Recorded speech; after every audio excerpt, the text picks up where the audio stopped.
Shawnette Rochelle, welcome, welcome. How are you? Hello, good morning. I'm doing well. How are you?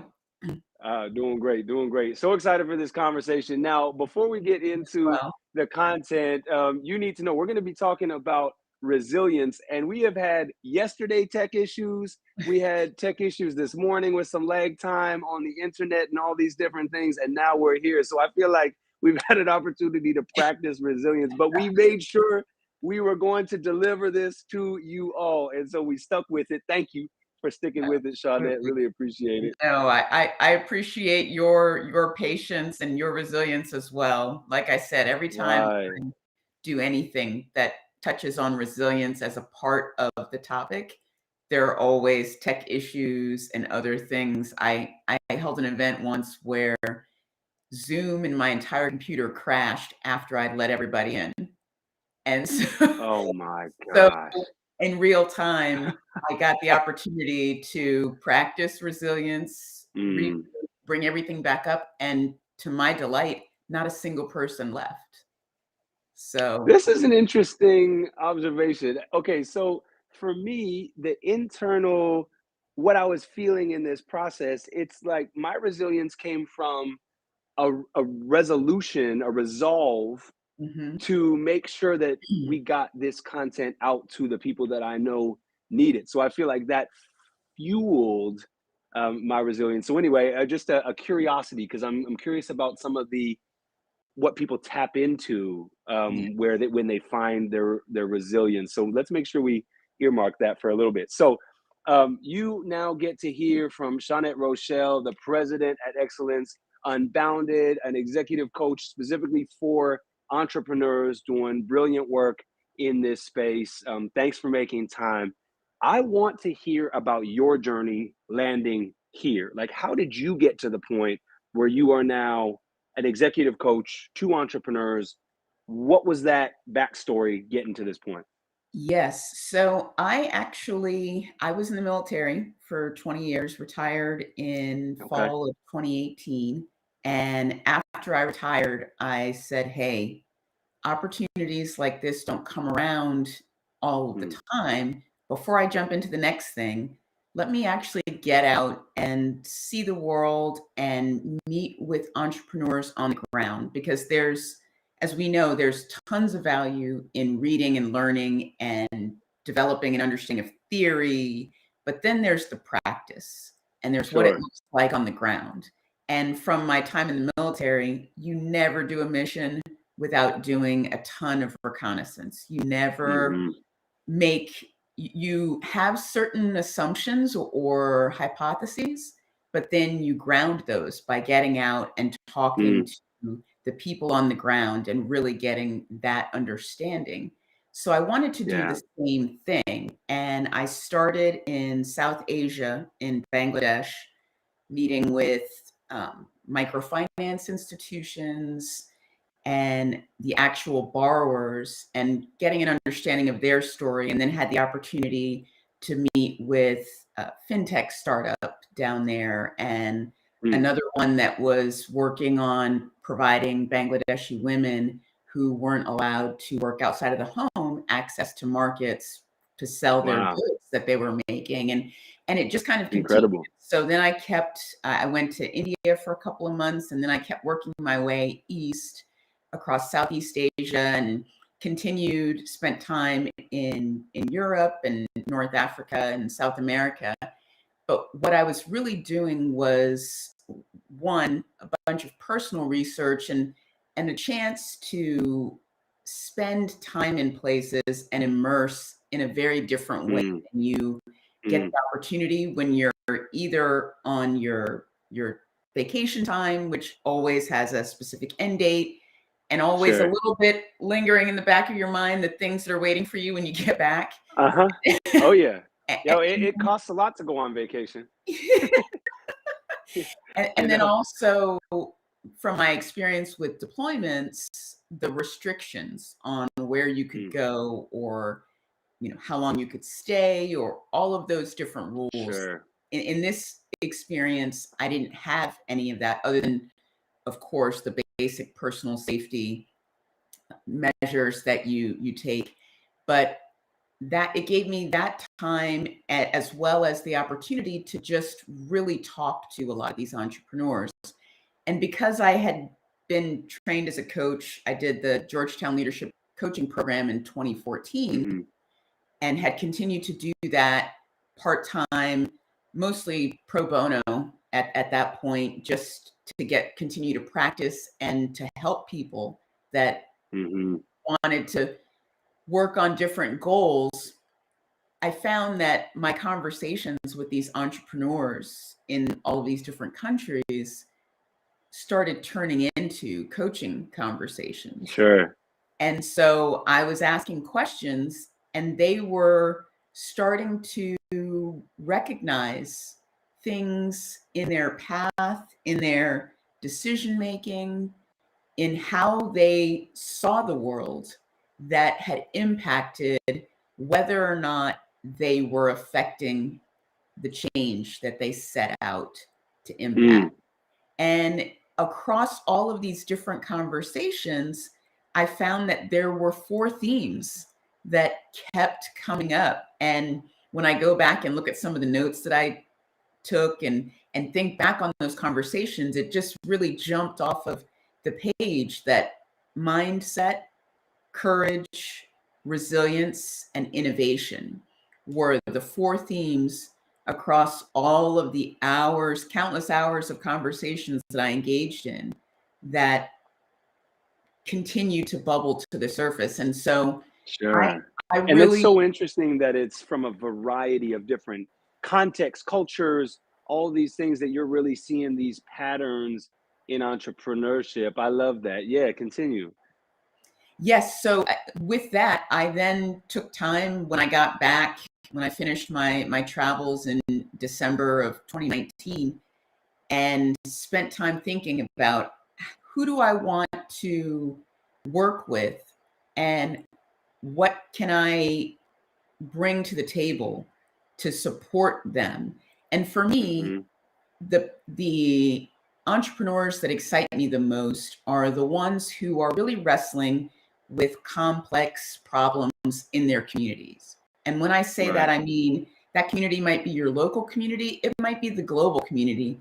If Sure. COVID and so many other um, events have taught us nothing, we are very connected, and Yes. there is a global community whether or not we choose to acknowledge it. So Mm-hmm.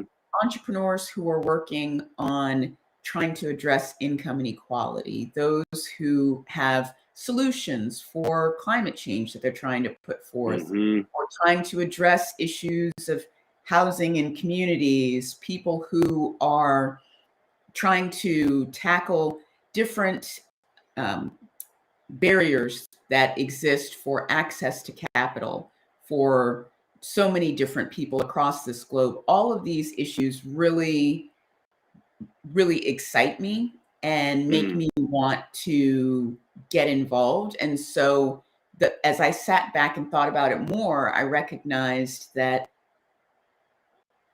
if we want these entrepreneurs to be successful, then there are key aspects of development that can be supported, and allowing them the space to develop in mindset, courage, resilience, and innovation can make the Mm-hmm. difference in terms of how they actually succeed in delivering their innovative, often very disruptive solutions. Because we all Sure. know any entrepreneurship, there are tons of headwinds.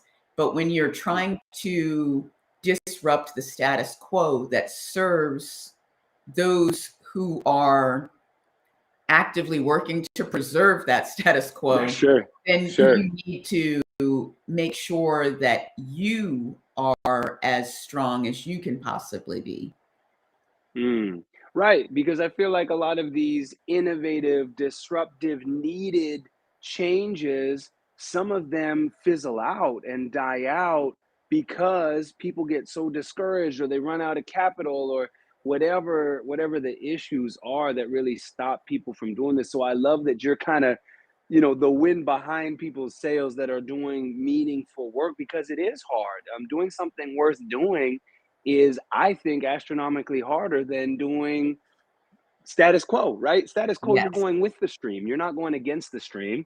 Yes. And if you just hop in your little thing and float down the river, you're going to get somewhere. If you want to go to where everybody else is going, but if you're doing something differently, you have to think differently, do differently, and you're swimming upstream. You're doing something or getting an engine to push you upstream. It's a different game altogether. So what do you see? What are some of the common things that really stop people from getting to the breakthrough point where their innovations, hitting the market in a way that meets the market demand and all these things? Like, what are some of the common things that you see get in people's way? I think that the biggest piece is that, and this is not it's not unusual, is that Mm, we tend to focus outwards so much and we seek solutions outside yeah. when so many of the answers actually lie with the work that we do on the inside. Hmm. So often I think that there's a focus like, oh, I need to just get this thing. If I can just, build this relationship, or if I can get this tool, or somebody would show Right. me how to do this thing, that's Right. going to Or if I be just had the $50,000, or if I just, yeah, yes. And that's yeah, not to say that those things won't contribute to success, sure, but what sure. what I found is that the time that's spent on mindset, which is just Hmm. mindset as a simple definition, a belief that shapes how you sort out what is happening or how to handle situations. So we all have different beliefs. Some are very Hmm. conscious to us. So many are unconscious to us. They sit below the Yeah. surface, and sometimes our behavior or our emotions or our language will surface that. But a lot of times it's just kind of below the surface until we actively Hmm. work to make it conscious to us. And Right. so, what I've seen that can make the difference significantly for entrepreneurs is when the work is actually done in the coaching sessions, which are Hmm. which are really conversations that are very dynamic, very fluid, and in that process, the questions that I ask, the entrepreneur taking the time to be thoughtful and reflective and Mm. sitting with those questions sometimes for a bit and then responding.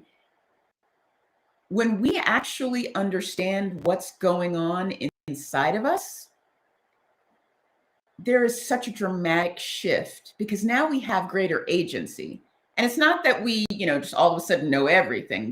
This is like a Sure. lifelong Sure. journey, Sure. and we're constantly evolving. But when we're aware of the different beliefs that are shaping what we're even capable of seeing, Mm. that puts us in an entirely different position because then we can stay on mission, but it allows us to recognize that there's not one specific path from A Right. to Z. There Yeah. are many different ways that we can get there.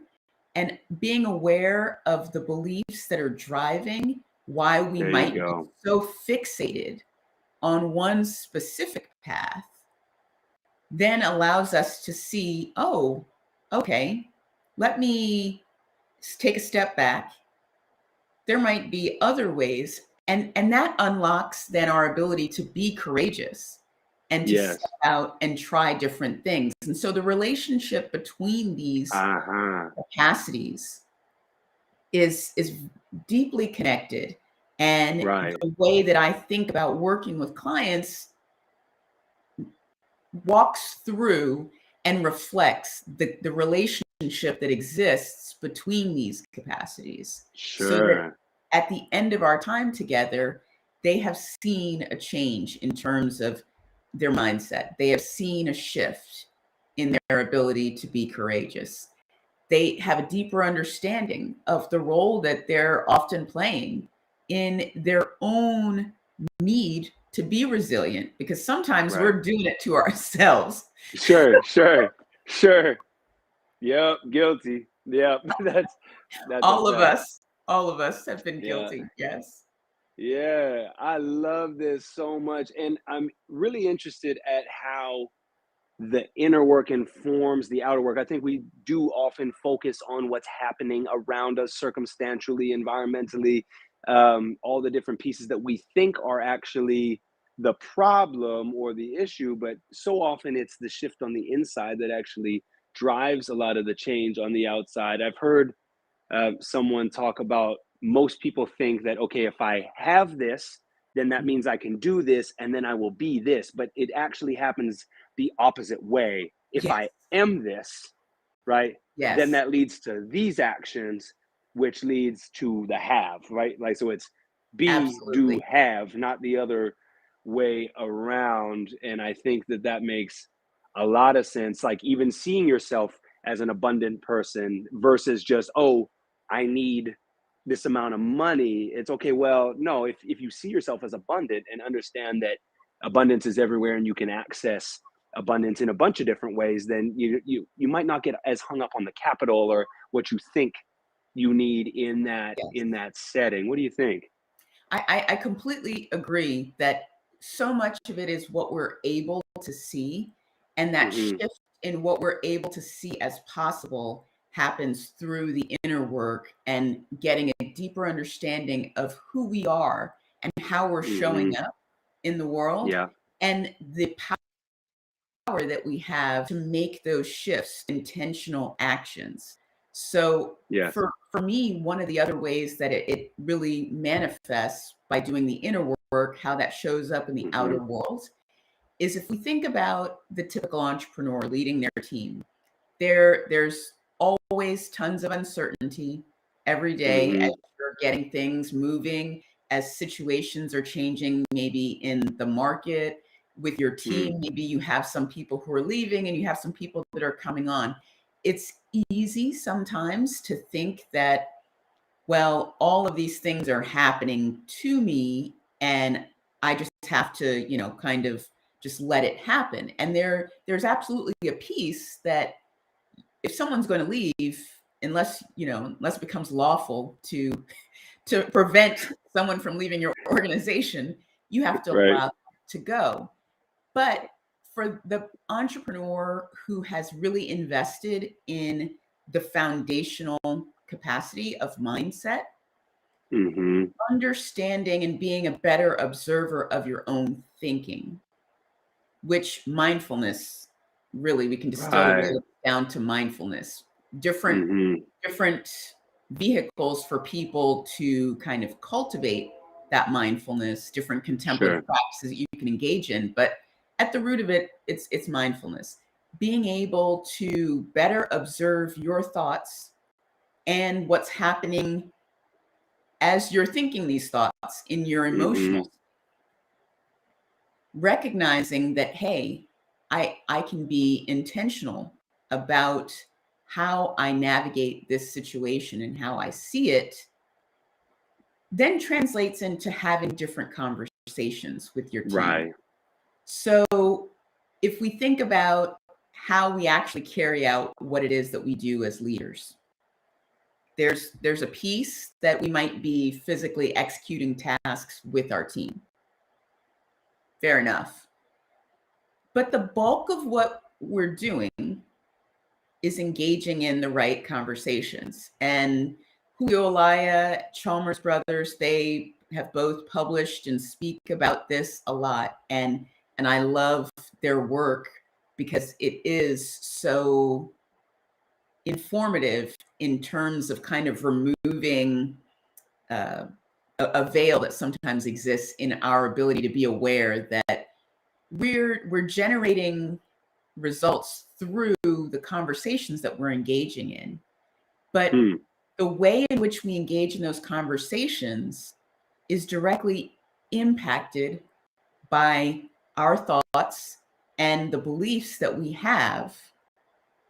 That Right. determines how I engage in that conversation, which directly Yes. impacts the results that I get. And sometimes even the decision to engage in that conversation or not is directly related to courage. So all of these things are really, Hmm. really connected. And to take it one step further, let's say that that conversation doesn't go the way that I envision it. Sure.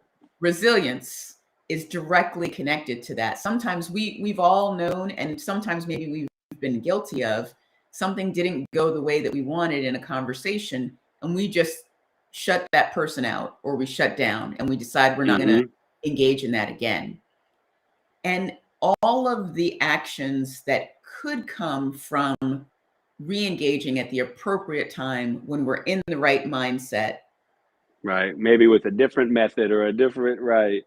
Yep. it never comes to fruition because we don't Mm. engage in that conversation. We shut Right. down and we just decide, okay, I'm Right. done on that. And so even in that case, then we've missed the innovation, right? Like we've missed Yes. what's possible. I'm tracking. I love this. Love this framework. Really helpful. We have Aisha Allen joining us here. So this is my sweetheart. She's all the way over in Japan in the Air Force.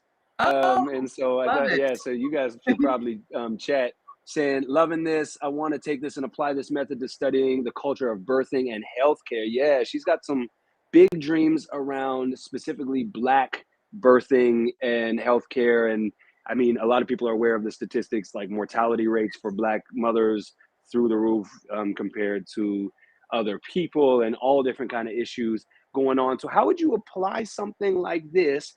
This is a really good example because you have the status quo that is Yes. very well maintained, that is deeply rooted in some cultural biases, some belief systems, white supremacy, all these things that, eventually manifest as the current healthcare system.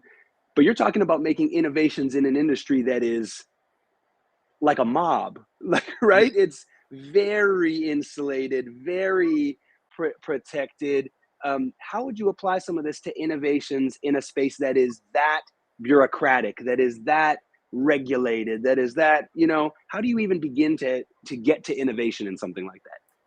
Yes. So the model starts with mindset for a reason, because I think Mm, that we can always spend more time exploring our mm-hmm. own thinking and surfacing the beliefs that we have. And one being a lot of the things that you just outlined about, and beliefs may bear out to be factually, like empirically supported. So the things that Mm-hmm. you cited, we can look at statistics and say, yes, here's the Black maternal mortality rate, and Right. here's data around all of this.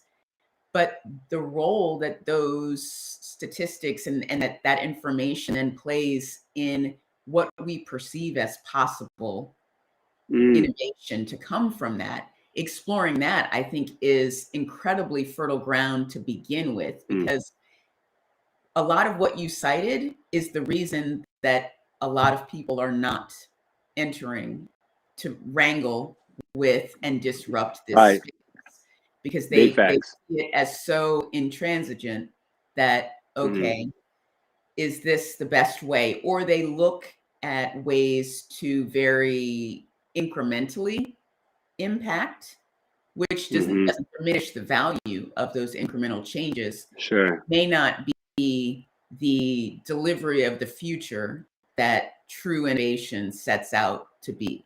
I Whoa, think pause start on that. Break that down.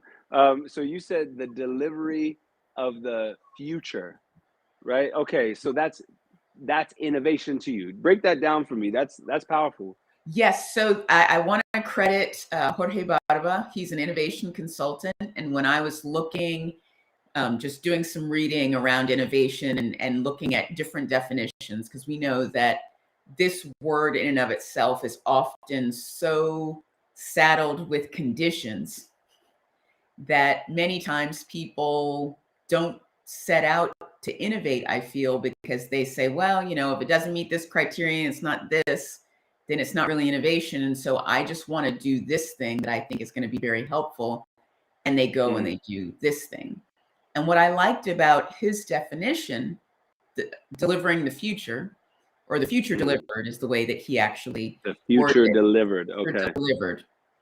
And I really Mm. loved this definition because I thought it removes a lot of the preconditions, and Mm.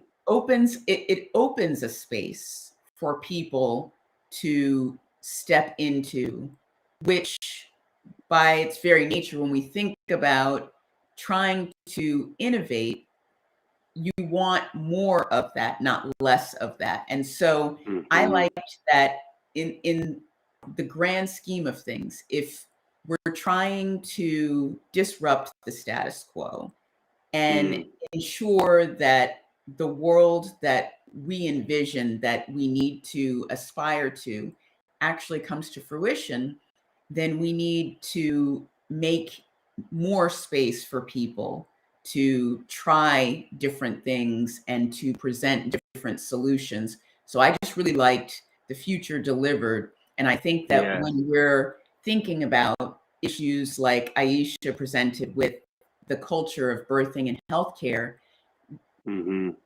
what that future delivered looks like may differ across different people, but it may, in each respective community, be exactly what that community needs it to be. And so rather Mm. than saying, like, if it doesn't do this and if it doesn't do that, it's not true innovation, I like the idea that it's the future delivered. And if we can really understand our beliefs and how they're shaping what it is that we're even capable of perceiving, then Mm. that completely shifts our ability to be courageous and to venture Yes. forth, even though we know that we're going to face adversity and difficult circumstances. And when we face those, that we're able to adapt well Mm. in the face of significant stress or trauma, which is how we think about resilience. But Yeah. knowing that from the time that we conceive an idea to when we actually are able to deliver the future, it's never a straight line. The most Sure. successful people throughout history always highlight all of the times that they were not successful, all of the Mm-hmm. quote unquote failed attempts. Sure. Thomas Edison being a great example of that, Steve Sure. Jobs' story, so many other people that we kind of look to throughout history.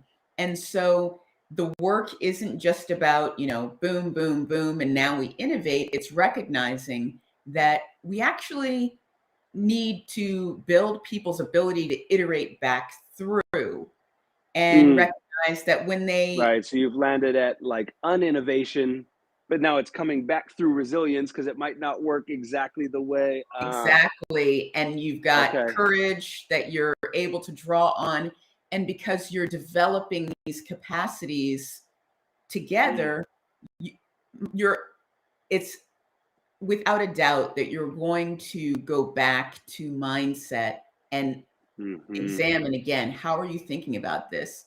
what Right. what's how are your emotions maybe impacting your thinking, and being able Right. to be more objective and dissect your own thinking and see how that's influencing maybe the courses of action that you're even Sure. seeing as possible. So it's recognizing that Mm. you're going to need to iterate back through courage and resilience, and the work or how that's going to touch mindset each time in order to successfully deliver that innovation. I think that's a really interesting process and really really powerful observation about just re coming back through that.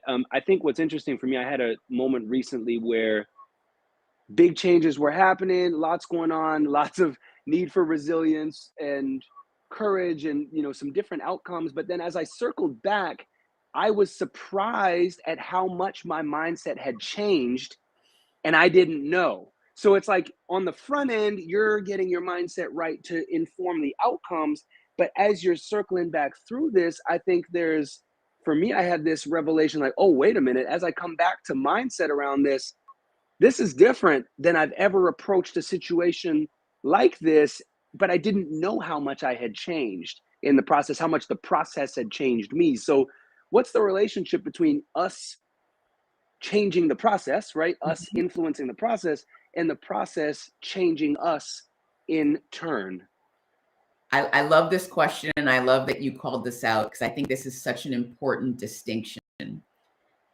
The work that's done in the sessions that I have with my clients, it's intentional work. And the value add, I believe, is that exactly what you described. The Mm, process is always changing us. And that's what bubbled up in so many of those conversations I had with entrepreneurs mm, all across the globe, people who were working on, agriculture solutions in Colombia and fintech startups in India and smart cities in Vietnam. So many different conversations mm, revealed that because they were in the process and they didn't necessarily have a specific space where they were being intentional mm, about going inside and noticing and looking at what was happening within them and juxtaposing that with what was happening around them and as a part of this process that they were engaging in, that they had their mindset had shifted and they had made decisions, some for the good, some not necessarily for the good. And some of mm, those decisions that weren't necessarily for the good resulted in them delivering a product or a service that served a clientele, but not the clientele that they set out to serve and impact. interesting. Interesting. That's fascinating. So, coming back to the idea of the future delivered, right? And the idea how important it is, or what's your idea around having a clear vision of what that future is, like what those outcomes are? Because I think in that case right there, you have somebody who set out to do something, wasn't necessarily as clear in the muddy middle, which it can be very muddy in there, and ended up creating something that was useful, but not to the people they set out to serve. So, what is that? How clear do you need to be on what future you want to deliver and for whom? How much does that play into kind of the start of the journey, and how you shape the rest of it? Right. So great question. And I think this is where nuance plays a role in the sense Mm, that the clarity needs to be there in terms of what the overall objective is. So if it's to using Aisha's example, to mm, resolve or lower the Black um, maternal mortality rate or something like that. mhm, That sort of right. clarity needs to be there. Or even further on the spectrum, like the future delivered could be incredible Black birthing experiences, like even beyond just people not Yes. dying, right? That Yes. like we want these, Black queens um, having an incredible birthing experience and bringing these kids earthside, like in a way that's Yes. engaging and beautiful and all the things. So, And I love what you said even more because it's an even better example to build on in the sense that if that is the vision and having clarity around that, mhm, how we could spend the rest of our conversation discussing paths to get to that mhm, and what that road looks like and what the changes are in that. mm, For the entrepreneur that only sees one path or two paths, yes, it's a yes, very uncomfortable journey. And mm, the process and the shifts to their mindset and where they may end up is potentially very far from fulfilling that vision. But for the right, entrepreneur that has that vision and then is engaging in the work, the inner work to really build themselves in those four capacities, fulfillment of that vision, there are countless possibilities, and the real limitation to the possibilities lies with where the entrepreneur is in their own inner work and where their team is, as they're also hopefully engaging in inner work so that they can show up and be the best member of the team in whatever role it is that they play. But particularly for the Sure. entrepreneur that's leading that initiative, the possibilities are vast. It's always a matter of what we're able to see, and that's impacted by where we are in our own mindset. I'm sure you can think of times where suddenly you could see different options, and those options were always there, but only now Mm, did you see them. And it's happened to me before, and I've realized, oh, and then I've gone and done more work. yes. And I'm like, oh, I actually had this unconscious belief about, and that was preventing me from, but that shifted because of this. And now, boom, there's like Yes. 10 more courses of action that are possible for this. Yes. And there are even more, but maybe I'm only able to see 10 plus the 3 that I saw before. But as I continue to engage in that work, if we held everything else static over time, I would be able to see 20, 200, 2,000, Mm. because the possibilities remain infinite. It's the difference lies in what we're able to see. Yeah, really practical example. And I think for me, it comes back to, clarity or like the truth of the vision that you're Yes. holding. And then, not ever deviating from that, but then being flexible on the rest, right? Yes. So it's ultimate flexibility and openness to the how while remaining like the mission never changes, the methods do, right? That I Mhm. think is the piece, or the mission might evolve, but you still have kind of a true north that you're aiming at. So with Yes. Provident 1898, the Black centric co-working community in Durham, we rode through a pandemic in what most people would say is one of the worst businesses to be in a pandemic in, which is a space business. Like a Yeah. co-working is, it's like, hey, everyone stay away from each other and do all this type of stuff. And so we were, what most people think, oh, well, they're in the space business. But it actually took us really sitting down and saying, what business are we actually in? Mhm. Space, we decided, was how we do it, or one of the ways that we could do it. But the real thing that we were trying to accomplish is community and resources for specifically Black entrepreneurs and everybody else who likes Black people, right? Mhm. In and around Yeah. that space. And so when you're saying, okay, what does it look like for Black entrepreneurs to be resourced and connected and whatever? Well, that doesn't always require physical space or for us to be in physical proximity the ways that we thought we would. So now when we opened like that, that's where actually these LinkedIn lives were born, where we were like, how can we get something Oh, to the yeah. people? And this was in the middle of the pandemic. How can we get something? And we did these virtual networking sessions where we would just grab some people on Zoom and have them in breakout rooms.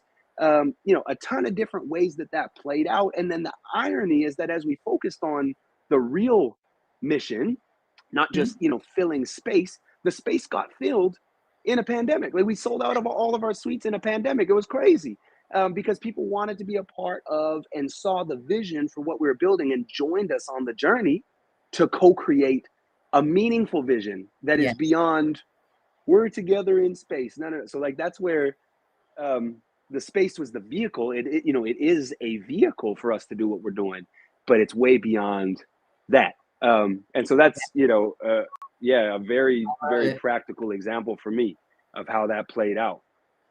Absolutely. And what you just highlighted there is what Simon Sinek talks about when he says start with why, Mm, because you all got really clear about the why, and then everything else flowed from that. And as you said, the space became the vehicle for mm. how you do what it is that you do in Or terms a of vehicle doing in it. a pandemic Yeah. because there was so many things that we couldn't do in physical space. It was Yes. wild. Yes. Yeah, what a wild time. Yeah, so I don't even let people say that we're a co-working space anymore. I say we're a co-working community and we do it in space. right? Like that's where we are a community and we do that in space. But you think about what parts of this vision, and for anybody listening, like what parts of my vision would really outlive, like if the space wasn't here. Hmm. What's the real essence of this thing that we're trying to do? Or when I was running the coffee shop here in Durham, it's like, okay, if there wasn't, like, what are we really selling here? Well, we're selling love and we're doing it through a cup of coffee, right? But Yes. it's really about this connection. It's about us being together. It's about so much more. Coffee just was the vehicle, right? So like Mhm. that, the vehicle can adjust, um, Yes. but the destination is most important. And I would just highlight with what you just said there and the Prophet in 1898, both examples really highlight the clarity around your own beliefs, because Mm, you can't have that sort of flexibility mm, without being clear about what you believe and just the different thoughts that are kind of passing through your mind. Not every thought is a mm. belief, but every belief is a thought. And Ooh, so yeah. having that clarity there, that allows you to be flexible, which, believe it or not, for many people, flexing on things requires courage because Mm, of the tendency to cling to certain ways, certain methods, the yeah. shoulds, it should be done this way. And Mm, so you can't have that sort of flexibility without clarity in your beliefs. And right. then as you're going and you're having those inevitable ups and downs, that's where the resilience is needed. But Mm, where people get that ability to be resilient goes directly back to mindset. Your right. thinking, the ability to observe and recognize that's just like a thought. That's not something that I believe. And even recognizing what you do believe, and sitting with that and Mm, challenging. And because not everything that we believe is true. A mm, lot of it is not. Some of it comes from socialization. Some of it comes from experiences and how we actually mhm, drew meaning from those experiences. And sometimes the way that we drew meaning, it served us in that moment, but it doesn't serve us now. right. Sometimes it was purely how we made meaning as we were younger or in earlier stages of our lives, and that doesn't hold anymore at this point. And all of those things directly impact whether or not we actually are able to deliver the future. Because as Mm, you mm, highlighted with both examples, we have to be flexible. We have to be clear in the vision, but there's a whole lot of flexibility and adapting that happens along the way. And mm, even through those processes with Provident in 1898 and kind of the evolution, there, what you highlighted, there's a lot of adapting. Oh, let's do this, and let's mhm, offer this. But without clarity in what's happening here, yeah. tendency to, we are a co-working space, we just need people to come. All of those things are Right. possible. Good luck. We're in a global pandemic, Yeah. right? Yeah. Oh my gosh. Well, and then the other piece I want to be vulnerable about too, there was a belief that we had to examine and let go of, which was the idea that, okay, now is the time to hunker down and essentially like play defense and just Hmm. try to ride through the pandemic, ride through the storm. And then on the other side, everything's going to open back up, and that's when we can, whatever. But basically, like, let's kind of shrink and go. And we really as a team were able to sit and challenge that belief. And I was like, like, what does it look like for us to play offense right now? Not just play defense and hunker down, but what does it look like for us to really be expanding during a time when most people are contracting in whatever ways, right? Because expansion, and even, I think this is really relevant coming up now because everyone's throwing around the R word with recession, da da da, that Yeah. this is coming or looming and whatever. And the one belief, even on this, that was challenged for me recently, one of my mentors was like, um, we're not in a recession. Some people are in a recession. He goes, I'm not in a recession. Recession means that I am receding. I am not expanding in any Yes. way. I'm not taking ground. I am not gaining any perspective, connection, something like I'm receding. I am shrinking back and again, just kind of, hunker down and try to ride through this thing. He goes, well, I'm not in a recession. There are recessive tendencies. There's lots of recessive activity going on and lots of things are shrinking, but I'm not. And I won't in what most people call a recession. Like y'all are in a recession. I'm not, like I'm not receding. I'm actually expanding. And for that mindset, these moments of chaos and imbalance and whatever are actually massive opportunities to gain exponentially. And I'm not talking about just financially, but like to really make big moves in a moment of uncertainty and chaos. So like even that mindset for me is like, how do we go on expansion mode in a time where there's actually more, to me, I see more expansion opportunities in a moment where everyone's freaking out. I'm like, hey, how can I serve? How can I love? How can I meet people in a way that chills everything out for them? That's an opportunity, right? Absolutely. And so like And I that love, mindset, yeah, go ahead. I was just going to say, you just gave a beautiful example of the relationship between mindset and resilience, because you talked about the tendency for many people to take the hunker down mentality. But instead, you all thought about, hey, how do we grow? How do we build? That is adapting well in the face of significant difficulty, trauma, fear, all of these states that often cause us to draw in and kind of pull into Yes. a cocoon-like form. But because of your beliefs about what this moment might represent, you all were resilient, whereas others were not thinking about any sort of expansion opportunity. They were thinking about, how do I just preserve what I have right at this moment, protect that. And that Right. is a response. It's not necessarily demonstrative of resilience. And so that example right there, I think, is a beautiful one that highlights the role that mindset plays in resilience. And what I like to talk to people about a lot when I talk about resilience is the fact that we tend to think about it as something that's to be acquired, and how can we do that? And then there are often, we're in that sort of space where listicles are very popular, doom, doom, doom, doom, and that tells you what you're supposed to do. And Right. To and become resilient. right. Yeah. And what I like to put the emphasis on is that when we're thinking about resilience, there's an earlier point of intervention that is so often overlooked, and that is the work that is done in mindset, because that directly impacts a person's ability to be resilient. So the time spent getting clear and examining and using mindfulness and other contemplative practices directly correlates to the ability to be resilient, but also it makes a powerful shift that is one that everybody can immediately see the fruit of the labor, which is you can reduce your own creation for the need to be resilient. So what do I mean by that?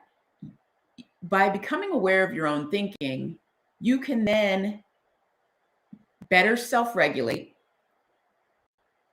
change the decisions that you're making through that self-regulation, and not create a situation that then requires you to be resilient. Right, right, right. So you're not creating your own challenges that way. I love that. I love that. This has been an absolutely incredible conversation. Thank you for who you are and what you Great. do and your Thank approach you to the for the world. Yes, opportunity to come on and chat with you. I really love what you've been doing. I've been looking at the different guests, and I always find value. So I'm very honored that you gave me this opportunity to come on and have this conversation with you. I love it. Thank you. Thank you. Now, how do people get in touch with you? So my website, it's excellenceunbounded.com, and that just goes to my belief that in each person there is a potential for unbounded excellence, limitless. Yes. And the work that I engage in is designed to help entrepreneurs unlock that. So excellenceunbounded.com. On I there, just dropped that there's a in the link chat for you where all in the LinkedIn. you can schedule time if you want to have a conversation. You can also follow me or connect on LinkedIn.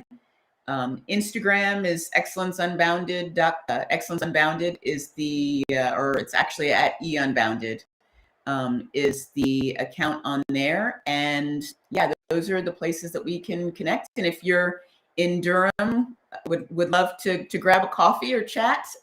So absolutely would love to connect with anybody.